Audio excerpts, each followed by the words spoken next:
une réponse, mais je voudrais dire 2 éléments pour compléter ce qui est dit. Vous avez vu que ce que nous avons lu là, nous avons parlé de notre anniversaire, et les camarades qui pensent que nous n'avons pas tout dit sur ce que nous avons fait dans notre pays. Mais vous avez constaté également que nous avons essayé de vous dire ce constat qui est ressorti au moment où nous fêtons nos 5 ans dans la tête du chef de l'État. De fait, au départ, il a toujours dit notre pays n'a rien. Il n'y a pas de crise, tout va bien. Il n'y a pas de crise sécuritaire dans le coup, il n'y a pas de guerre, c'est seulement une mise en ordre de la force publique. Il vient de reconnaître qu'il y a une guerre dans le pool, puisqu'il demande à Dioumi de sortir et d'aller se mettre à la justice. Ça veut dire qu'il y a véritablement un conflit dans le pool. La crise est donc réelle, la crise sécuritaire. Il vient de reconnaître la crise économique. Depuis 5 ans, nous ne cessons de dire que nous n'avons, qu'est-ce que nous avons fait pendant 5 ans? Mais pendant 5 ans, nous avons travaillé à faire percer l'abcès, à montrer aux Congolais que notre pays va très mal. Il va à l'eau. Si nous ne l'avons pas dit, peut-être que le président Abdou n'aurait jamais connu, là, le 15 août, que le pays est en crise. Mais nous avons fait tout. On s'est battu pour qu'ils comprennent que le pays va mal. Il y a une mauvaise politique qui est en train de pousser le pays à la catastrophe. Maintenant, c'est le connu. Quand il parle de la crise économique, l'accord avec le Fonds monétaire, c'est toujours le résultat d'une crise économique et financière. Quand il condamne les syndicalistes qui font des grèves, c'est la reconnaissance de la crise sociale. Quand il dit je suis content, on a dit que les élections, les observateurs ont dit que c'est bon, mais il reconnaît la crise politique et électorale. Dans notre pays, ça ne va pas du tout. Mais il y a une chose qu'on n'a pas vue. Regardez le défilé de 15 août. Le pays, dans le défilé de 15 août, a mené un pays qui a été ramené à une famille, un clan. Si vous avez constaté, non seulement le défilé militaire était partiel, très partiel par rapport à d'habitude, mais en même temps le défilé civil est un défilé familial. Vous avez pu relever ça, défilé familial. Et c'est dans ces conditions-là que nous avons montré au peuple congolais que ce qui se préparait, le fameux dialogue de civilité n'était pas un dialogue, c'était un centre de validation des visées de pouvoir pour changer la constitution. Le dialogue de civilité, c'est ça. On a tenu pour dire que tous les Congolais acceptaient qu'on change de constitution. C'était une manipulation civilité. Les gens du PCT avec leurs affiliés sont retrouvés à faire civilité. Nous avons dit qu'il y avait 600 participants, parmi lesquels 400 cas de la garde présidentielle. Donc majoritaire. Pourquoi, comment ne pas rendre hommage dans ces conditions? Voilà le travail des collectifs. Et aujourd'hui, avec toutes les saletés qu'on a mises ici et là, la corruption, toutes les tentations, les tentatives de casser l'opposition, de casser le mouvement populaire, de casser le mouvement patriotique, et le collectif résiste et dit non. Voilà la voie à suivre. Mais comme nous ne voulons plus que les Congolais versent de leur sang inutilement, parce que les Congolais ont beaucoup payé, le sang des Congolais a trop coulé, nous ne voulons pas de ça. C'est la raison pour laquelle nous revenons inlassablement à la question du dialogue. Et nous demandons que le dialogue se déroule dans notre pays. Il faut un dialogue dans notre pays pour en sortir. Sinon, mais il y aura encore les hécatombe dans ce pays-là. Vous n'avez pas vu? Alors que les Sénégalais ont le droit de revendiquer leurs droits, ils ne sont pas payés. Ils doivent se manifester qu'on les paye. On dit c'est sauvage. Et quand on dit c'est sauvage, c'est un prélude à quoi? À la répression, non? Si. Comment vous allez participer? Ce n'est pas dans la rue, en allant taper, vous êtes des journalistes. C'est pour dire aux Congolais, non, ça vraiment, c'est que le président a fait là, c'est pas bon. Par exemple, on familiarisait une fête de 15 août, une fête nationale, mais il faut dire que c'est mauvais. La fête nationale concerne tous les Congolais. C'est ça un élément de la lutte. Venez dire que non, tout va bien, les élections étaient bonnes, tout ça. Maintenant, il faut seulement aller à l'accord avec le Fonds monétaire, parce que à partir du dernier trimestre, la situation va devenir bonne. mais on dit non au dialogue. Mais est-ce que c'est responsable de dire non au dialogue aujourd'hui, dans les conditions d'aujourd'hui? Tout à l'heure, je reviendrai, je vais vous expliquer un peu cette histoire de forme monétaire. Mais je voulais aborder seulement d'abord ces questions générales qui ont été posées. Vous fêtez vos 5 ans, qu'avez-vous fait? Mais la route parcourue a été longue et semée d'embûches, mais nous ne sommes pas découragés et nous n'avons pas pu réfléchir. Maintenant, pour revenir je vais laisser aux autres le temps de répondre aux questions, mais je voudrais revenir sur la question parce que la ruse politique qui a été utilisée le jour le 14 dans le discours, c'est de dire aux gens, non, mais écoutez, moi, la crise, ça va se résoudre. Il suffit que Ndoumé se rende au tribunal là-bas, mais Ndoumé est un homme armé. Comment il va se rendre au tribunal de lui-même? C'est impossible, c'est irréaliste. Bon, ensuite, c'est de dire, bon, on va signer un accord avec le Fonds monétaire et tout va aller. Mais non, chers amis. Quand on fait la politique, il faut savoir ce qu'on fait. Aujourd'hui, il y a des décisions qui auraient pu être proposées par le président de la République lui-même. Je prends quelques-unes. Regardez. Si vous prenez notre pays, en 2002, j'ai souvent cité ça, en 2002, lorsqu'on a fait le budget 2002, la masse salariale annuelle, c'est-à-dire les frais de personnel de l'État, était estimée à 118 milliards de francs CFA. Vous divisez par 12, vous avez 9 milliards 833 millions. C'est pas ça? Par mois. Mais en 2017, je vous rappelle qu'à l'époque, le prix de salaire de PPE était estimé à 18 $. Mais en 2017,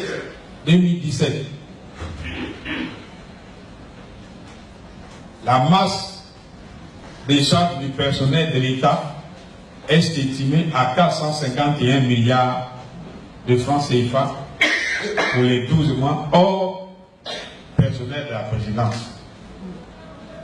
Diviser 451 milliards par 12, ça vous donne un taux mensuel de 37 milliards 500 millions. Dites-moi, qu'est-ce qui s'est passé? En 2002 déjà, l'une des conditions essentielles pour arrêter l'évolution de la masse salariale, c'était de nettoyer le fichier de la fonction publique.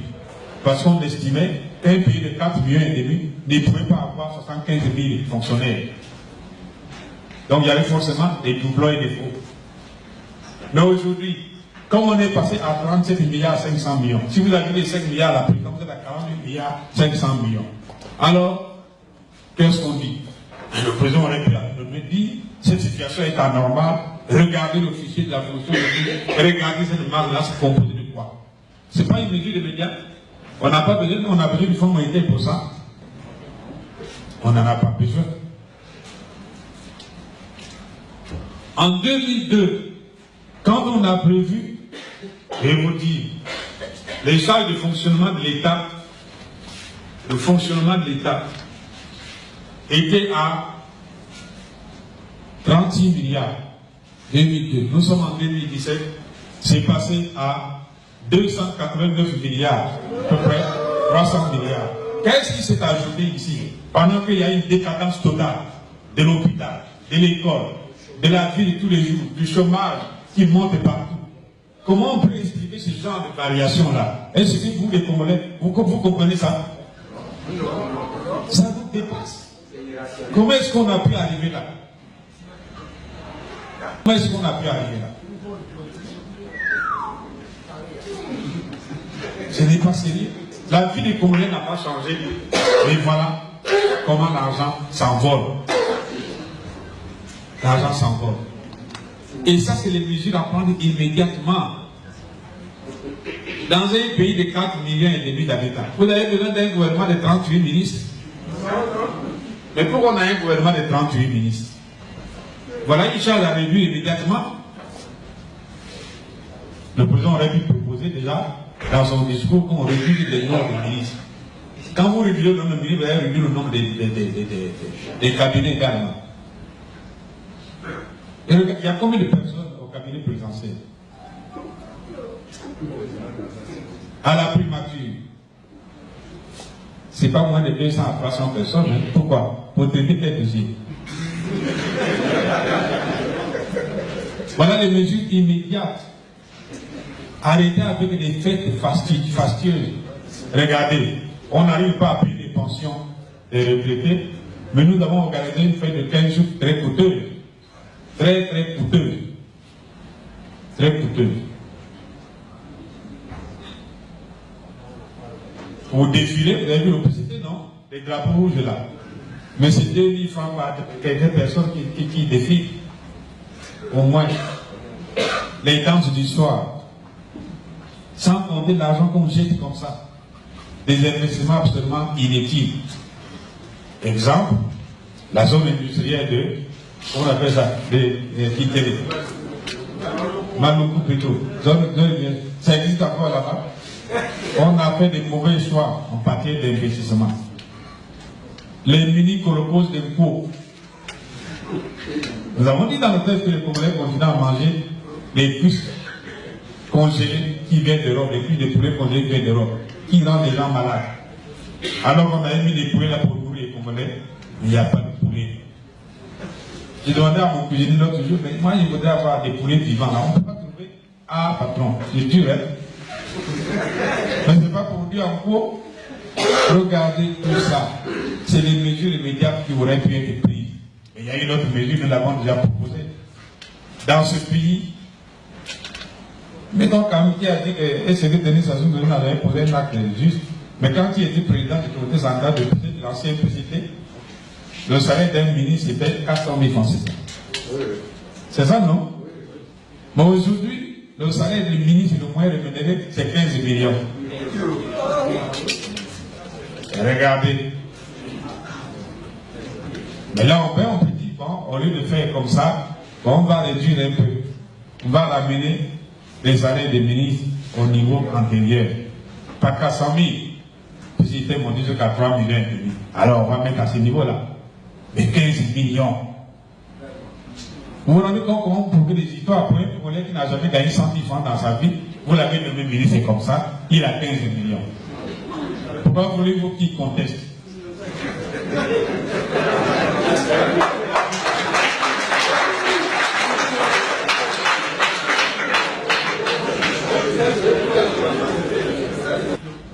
Et oui, c'est le contentieux de Genève. Je n'ai jamais rentré au trésor.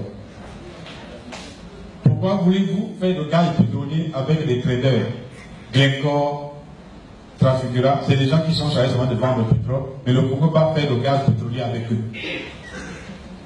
Voilà l'endettement. La SNPC n'a pas été créée pour s'endetter. La SNPC a été créée lorsqu'on fait le partage de production. On dit, bon, vous avez tant de barils, la SNPC vend. Et quand il vend, l'argent rentre au trésor, on rémunère la SNPC pour qu'il paye ses travailleurs. C'est une simple rémunération. Mais aujourd'hui, l'argent appartient maintenant à la SNPC. Demandez au trésorier, s'il est franc, il va vous dire non, il ne sait pas où est l'argent de pétrole. Depuis qu'on a créé la SNPC, il ne sait pas. C'est lorsque, dans 5 ans, nous avons mené un combat de la cohésion et dans l'entente totale, nous sommes si heureux de constater que les résultats n'ont pas été nuls, puisque au bout de 5 ans, de plus en plus, le peuple congolais prend conscience. Sinon, vous avez les élections, le 16 juillet dernier et le 30, vous avez vu comment les Congolais sont restés chez eux à la maison. Vous êtes à Brazzaville, prenez l'exemple de Brazzaville. Il y a beaucoup de bureaux de vote, les gens étaient obligés d'envoyer les militaires aller voter là, dans ces bureaux-là. Dans beaucoup de bureaux de vote. Et le pouvoir a dû déployer des moyens financiers et militaires pour dissuader certains indépendants en leur demandant de se retirer. Ça veut dire que le mouvement de conscience, le prix de conscience est en marche. Les Congolais commencent à comprendre que là, ils n'ont rien à tirer. Mais celui qui n'a pas encore compris, c'est le pouvoir lui-même. Il faut qu'il comprenne que les temps ont changé. Comme disait quelqu'un, il faut savoir lire les signes des temps pour projeter l'avenir. Savoir lire les signes des temps, c'est très important. Souvent, beaucoup ne l'ont pas fait. L'histoire montre comment ceux qui n'ont pas su lire les lignes des temps se sont toujours trompés.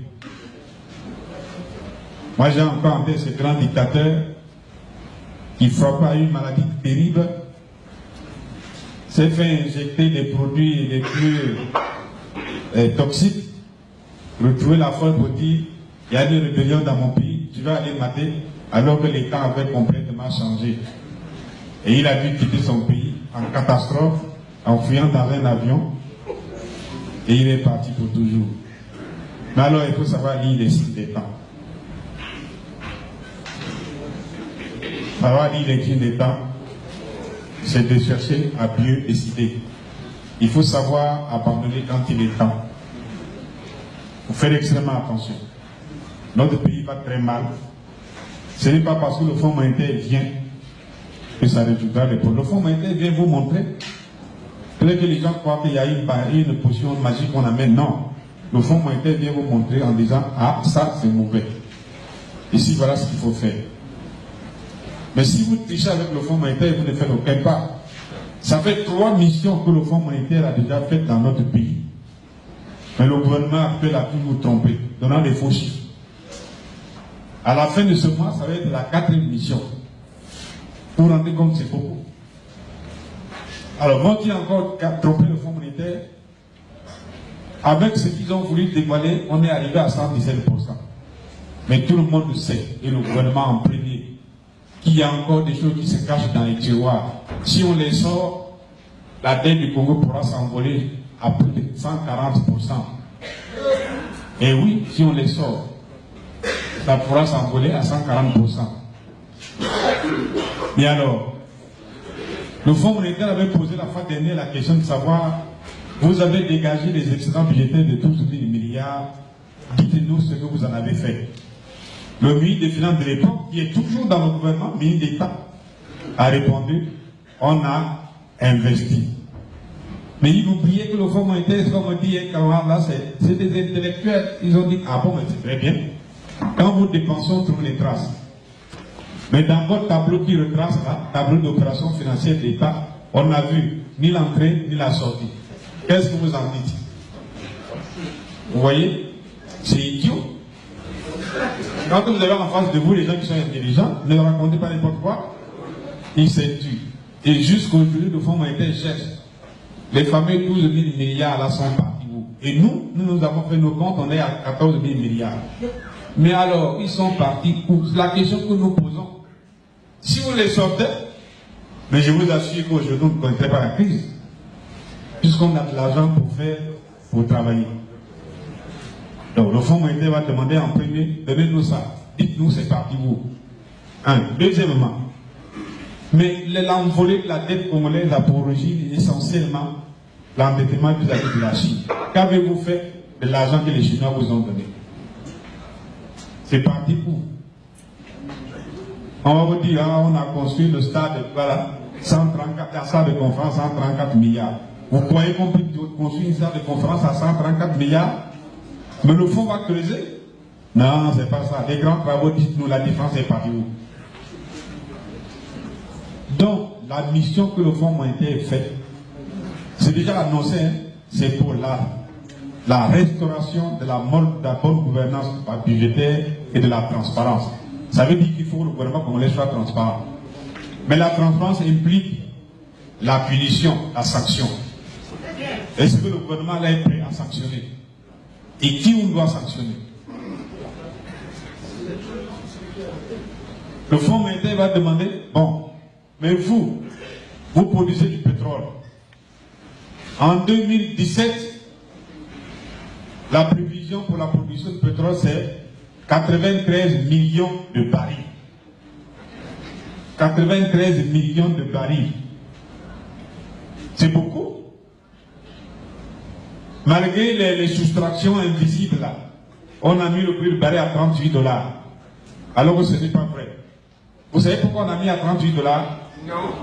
Mais parce qu'on a mis une décote fictive, la décote qui ne compte pas 6 $ de plus. Et en plus, on a ajouté une précaution de 10 $. Depuis 2003, on détourne l'argent impunément parce qu'on met de côté, non seulement la décote qui était de 1 $, est passée à 6 $, les 4 $ là. Qui c'est qui les prend? Et ensuite, pour la variabilité donc, des variables sur des têtes du marché, on a mis une précaution de 10 $.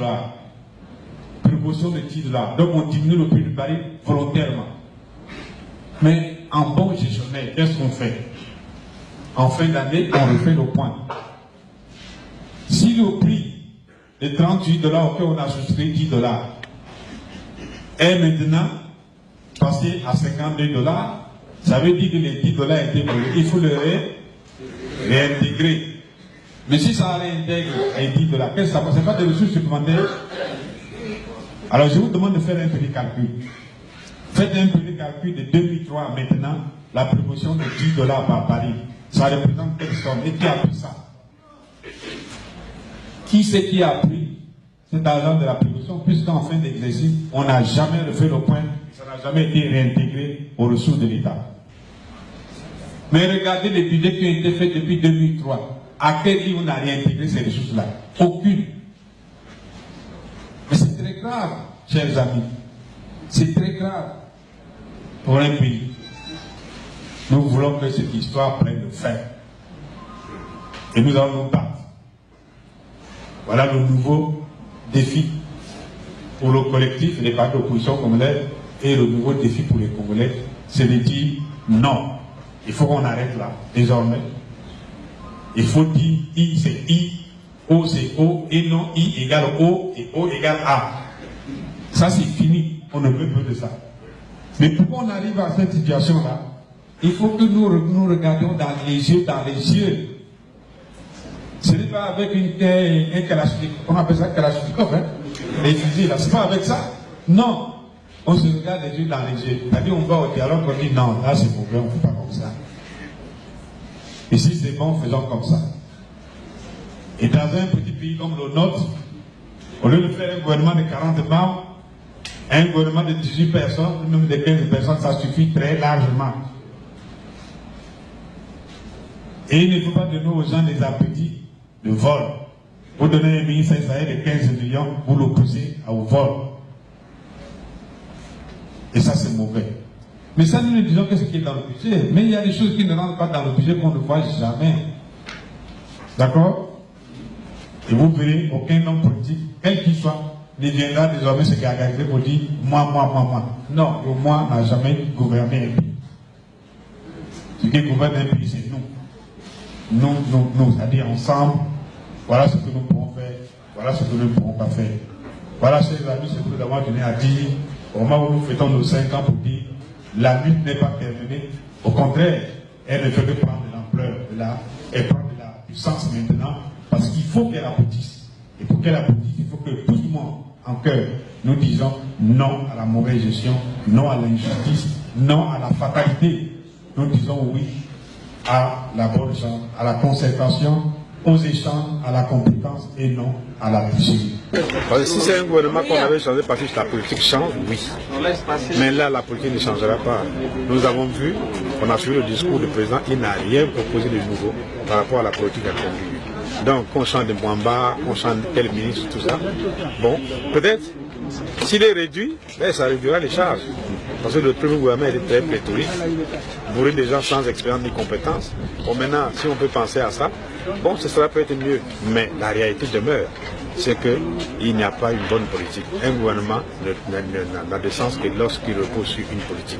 En fait, ce gouvernement va intervenir dans un contexte économique très difficile. Vous n'attendez toujours rien de lui, de ce gouvernement-là? Mais quelle compétence il a? Lorsque la politique ne marche pas, vous ne pouvez rien faire, même en matière de développement économique. En matière économique, il faut d'abord une bonne ligne politique. Parce que regardez, on a fait qu'on appelle ça, la marche vers le développement. C'est un document de propagande, ça n'a pas de tout, n'a rien à voir avec un programme de développement et un programme économique.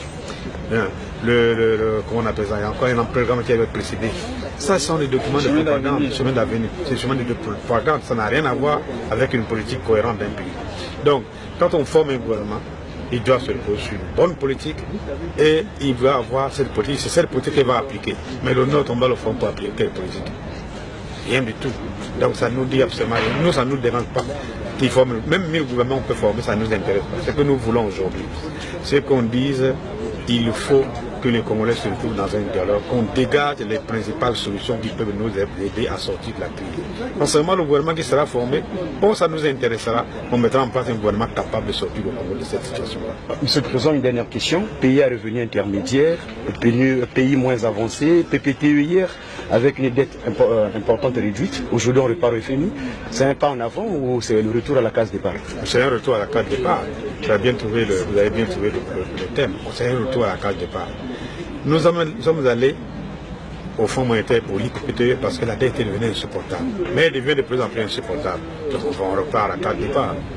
Donc, or, la dette appauvrit. N'oubliez pas que la dette produit ce qu'on appelle un multiplicateur de la dette. C'est-à-dire plus vous vous endetterez toujours. Parce qu'il faut rembourser en s'endettant. Si la dette devient de plus en plus, vous ne pouvez pas vous rembourser avec vos ressources, vous êtes obligé de vous endetter pour rembourser. Mais quand vous vous endettez pour rembourser, ça produit un multiplicateur. Non seulement le multiplicateur des intérêts que vous payez, mais il y a le multiplicateur financier lui-même qui se met en œuvre. Et le pays s'endette de plus en plus. Et ça, c'est très grave. C'est comme un cancer, vous l'avez eu sur un endroit du corps, mais il se propage par les métastases. C'est ça la dette. Donc c'est important d'arrêter ça. Et pour arrêter, il faut définir une bonne politique. Le programme avec le Fonds monétaire, c'est bon, mais il doit s'appuyer sur une bonne politique nationale. Ce n'est pas le cas aujourd'hui. Ce n'est pas le cas aujourd'hui, il n'y a aucune politique.